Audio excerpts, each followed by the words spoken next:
Hello everyone, welcome to commerce world. मैं हूं शौर्य अग्रवाल और आज का हमारा टॉपिक है लिमिटेशंस ऑफ प्लानिंग, जो चैप्टर 4 का लास्ट टॉपिक है और इसके बाद हमारा चैप्टर 4 कंप्लीट हो जाएगा।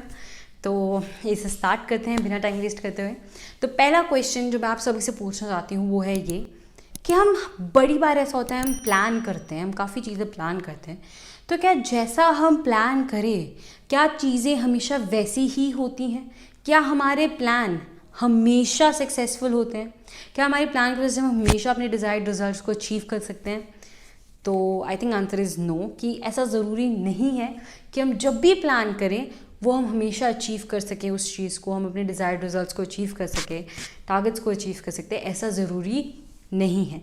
इसलिए इस टॉपिक में, इस चैप्टर में जो एक और टॉपिक है वो है लिमिटेशंस ऑफ प्लानिंग। लिमिटेशंस का मतलब हुआ ऑब्स्टिकल्स, हिंड्रेंसेस या फिर बैरियर या रिस्ट्रिक्शंस, इनको हम बोलेंगे लिमिटेशंस। तो हम इस टॉपिक में बेसिकली पढ़ेंगे कि प्लानिंग की क्या रिस्ट्रिक्शंस हैं, मतलब कि प्लानिंग की वजह से हम कैसी प्रॉब्लम्स फेस कर सकते हैं। यस, हमने पहले पढ़ा कि प्लानिंग क्यों इम्पॉर्टेंट है, उसके क्या फीचर्स हैं, लेकिन हाँ प्लानिंग की कुछ रिस्ट्रिक्शंस भी हैं, कुछ लिमिटेशंस भी हैं, वो हम इस टॉपिक में पढ़ेंगे। तो स्टार्ट करते हैं फर्स्ट पॉइंट से, जो है planning is a time consuming process. तो ये तो ऑब्वियस है कि हम प्लान करते हैं तो टाइम तो लगता है। ऐसा तो नहीं है कोई रात चलता हमने कोई भी प्लान उठा के लगा दिया, स्पेशली ऑर्गेनाइजेशन में। तो उनको जब प्लान करना है तो अच्छे से आराम से बैठ कर टाइम लगा कर बोर्ड मीटिंग्स रखेंगे, एक्सपर्ट्स हायर करेंगे, आराम से डिसाइड करेंगे क्योंकि उन्होंने पहले इन्फॉर्मेशन गैदर करनी है, फिर उसको एनालिसिस करनी है, फिर एक क्या बोलते हैं प्लान सिलेक्ट करेंगे, ऑल्टरनेटिव सिलेक्ट करेंगे, फिर उसको इम्प्लीमेंट भी करना है। तो प्लानिंग जो है वो टाइम कंज्यूमिंग प्रोसेस है। अगर आपको याद हो, हमने इसे पहले वाली वीडियो में प्रोसेस ऑफ प्लानिंग किया था, जिसमें हमने स्टेप्स पढ़े थे प्लानिंग के। तो टोटल 7 स्टेप्स थे, वो भी इतने क्या थे स्टेप्स। पहला था ऑब्जेक्टिव सेट करना, तो ऑब्जेक्टिव सेट करने में भी टाइम लगेगा। फिर था अजम्पशंस डेवलप करना, प्रेमिसेस डेवलप करना, उसमें भी टाइम लगता है। फिर सारी इन्फॉर्मेशन गैदर करना है, सारी ऑल्टरनेटिव्स को आइडेंटिफाई करना है, उसमें भी टाइम लगेगा। फिर सारे ऑल्टरनेटिव्स को इवैल्यूएट करना है। तो देख रहे हो कितना टाइम कंज्यूमिंग प्रोसेस है। तो प्लानिंग जो है वो एक टाइम कंज्यूमिंग प्रोसेस है। Second point is planning involves huge cost, कि प्लानिंग जो है ना बड़ा महंगा पड़ता है। अब हम तो खाली ऐसे तो प्लान होता नहीं है, हमने एक्सपर्ट्स हायर करने हैं, तो जो एक्सपर्ट्स होगा हमने उनको फ़ीस देनी है, उनकी फ़ीस भी बहुत बहुत महंगी होती हैं, काफ़ी ज़्यादा फ़ीस होती है उनकी भी। तो ह्यूज कॉस्ट आ गई इधर। फिर बोर्ड मीटिंग्स हमने करनी है। एक बोर्ड मीटिंग में तो डिसाइड नहीं होगा ना प्लान, एक बोर्ड मीटिंग में तो बनेगा नहीं, तो हमें बार बार बोर्ड मीटिंग्स करनी पड़ेंगी, तो उसकी भी कॉस्ट आएगी। बोर्ड मीटिंग्स की भी कॉस्ट होती है। अब जो हमारे बोर्ड मेंबर्स हैं, ज़रूरी तो नहीं है वो एक ही सिटी में हो, अलग अलग सिटी से होते हैं, उन्होंने उस सिटी से वहाँ पे आने जहाँ पे बोर्ड मीटिंग्स एक्चुअली कंडक्ट की जाएंगी।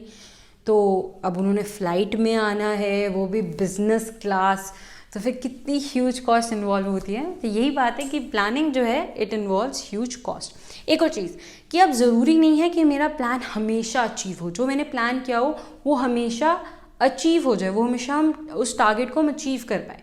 तो हमने इतना टाइम लगाकर इतना पैसा खर्च के जब हमने प्लान किया और हम अपने टारगेट्स को अचीव भी नहीं कर पाए, तो फिर वो तुम्हारे लिए तो कितना महंगा प्लान पड़ा ना। इसलिए हम प्लानिंग को बोलते हैं it involves huge cost. Third है planning leads to rigidity. Rigidity का मतलब हुआ something which is enable to change, जिसको हम बहुत ईजिली चेंज नहीं कर सकते हैं, इसको हम बोलते हैं रिजिडिटी। जैसे जो हमारे साइंटिफिक प्रिंसिपल्स होते हैं उसको हम क्या बोलते हैं, वो क्या होते हैं, वो रिजिड होते हैं। लेकिन हमारे मैनेजमेंट प्रिंसिपल्स कैसे होते हैं, फ्लेक्सिबल। वैसे ही प्लानिंग की बात करें तो प्लानिंग जो है उससे से रिजिडिटी होती है, मतलब कि हमारे प्लान्स जो होते हैं वो फ्लेक्सिबल नहीं होते, कि ऐसा नहीं है कि हर 5-5, 6-6 दिन बाद हम अपने प्लान चेंज कर सकते हैं। नहीं, हमने एक बार प्लान क्रिएट कर लिया तो जब तक हमने वो प्लान रखा हुआ है कि इस टाइम पीरियड तक हमने प्लान बनाया हुआ है, तो हमें उस टाइम पीरियड तक उसी प्लान को हम इम्प्लीमेंट करेंगे। हम अपने प्लान्स को कंटिन्यूसली चेंज नहीं कर सकते।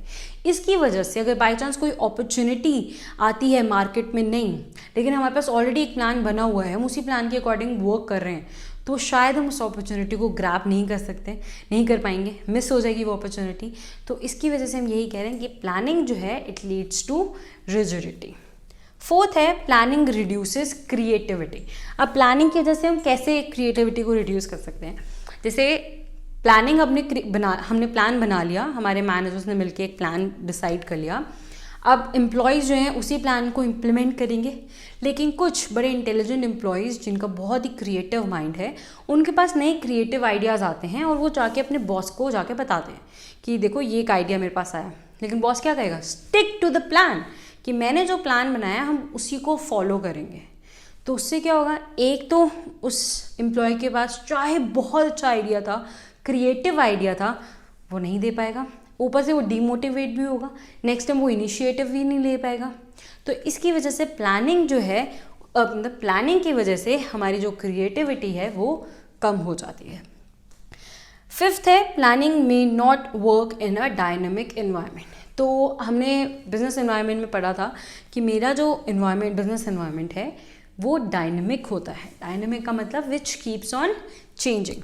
तो हमारी जो प्लानिंग है हमने सपोज एक प्लान बना लिया, अब वो ज़रूरी नहीं है जब मेरा एनवायरनमेंट दोबारा चेंज हो हम उस प्लान के साथ कूप अप कर सकते हैं उस चेंज को।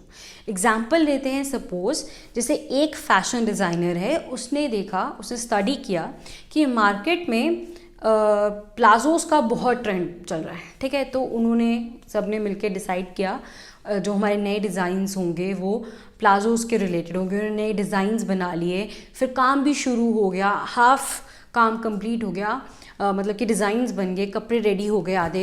एंड जब उन्होंने हाफ अपना काम कंप्लीट कर लिया, उन्होंने नोटिस किया कि मार्केट में जो ट्रेंड है वो चेंज हो गया है। प्लाजोस की जगह अब जो हमारा ट्रेंड है वो आ गया है सपोज बेल बॉटम्स में। तो उससे क्या हुआ? जो हमारा प्लान ऑलरेडी बन रखा था वो हमने प्लान को चेंज तो कर तो सकते नहीं है ना, हमने आधा काम कर लिया है, अब हम कैसे चेंज करेंगे इस मोमेंट पे? तो हमारी प्लानिंग की वजह से जो डायनेमिक इन्वायरमेंट क्रिएट हुआ हम उसमें कूप अप नहीं कर पाएंगे ईजिली। तो planning may not work in dynamic environment. So that's it, यही है लिमिटेशंस में। तो आई होप आपको ये समझ आया होगा। आपको नहीं समझ आया तो आप कोई भी आपको डाउट हो आप कमेंट सेक्शन में पूछ सकते हैं। एक अनाउंसमेंट है, वो है ये कि हम नेक्स्ट वीक या maybe next to next week हम केस स्टडीज़ चैप्टर 4 की करेंगे, लाइव सेशन करेंगे चैप्टर 4 की केस स्टडीज़ का। तो अगर आप लोग इंटरेस्टेड है तो आप कमेंट सेक्शन में बोल सकते हैं या फिर आप हमें DM कर सकते हैं। So thank you so much guys for watching it.